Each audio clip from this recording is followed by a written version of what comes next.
आर्यवर्धन और अनु की शादी के बाद आखिरकार वह खास दिन आ ही गया, जिसका पूरे परिवार को बेसब्री से इंतजार था।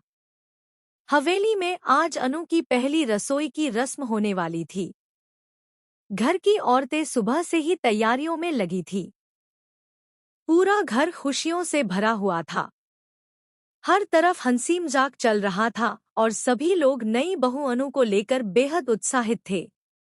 लेकिन इन खुशियों के बीच अनु के दिल में हल्की सी घबराहट भी थी, क्योंकि पिछले कुछ दिनों से हवेली में जो रहस्यमय घटनाएं हो रही थी, उन्होंने उसके मन में डर पैदा कर दिया था। सुबह सुबह गायत्री देवी अनु को प्यार से जगाती हैं और कहती हैं कि आज उसकी पहली रसोई है, इसलिए सबकी नजरें उसी पर रहने वाली हैं।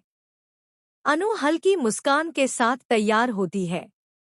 लाल रंग की साड़ी में वह बेहद खूबसूरत लग रही होती है। दूसरी तरफ आर्यवर्धन लगातार उसे देखे जा रहा होता है। उसकी आंखों में प्यार साफ दिखाई दे रहा था। वह चाहता था कि आज का दिन अनु के लिए हमेशा यादगार बने। जब अनु रसोई में पहुंचती है, तो घर की सभी महिलाएं उसे घेर लेती हैं। कोई उसे मिठाई बनाने की सलाह देता है, तो कोई मजाक करते हुए कहता है कि आज पता चलेगा नई बहू खाना कितना अच्छा बनाती है। यह सब सुनकर अनु हल्का सा शर्माने लगती है। लेकिन तभी आर्यवर्धन भी चुपके से रसोई में पहुंच जाता है। आर्यवर्धन को वहां देखकर सभी लोग मुस्कुराने लगते हैं। गायत्री देवी मजाक में कहती हैं कि पहली रसोई अनु की है या आर्यवर्धन की। यह सुनकर पूरा परिवार हंसने लगता है।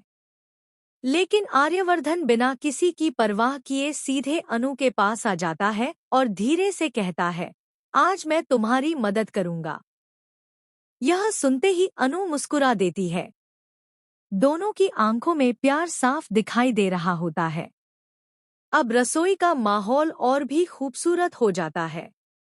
आर्यवर्धन कभी सब्जियां काटने की कोशिश करता है, तो कभी अनु को परेशान करने के लिए जानबूझकर गलत चीज उठा लेता है।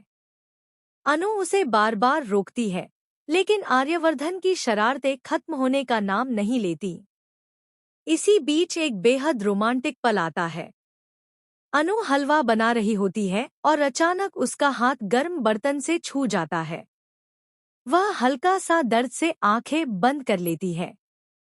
तभी आर्यवर्धन तुरंत उसका हाथ पकड़ लेता है और चिंता से पूछता है कि वह ठीक है या नहीं। कुछ सेकंड के लिए दोनों एक दूसरे की आंखों में खा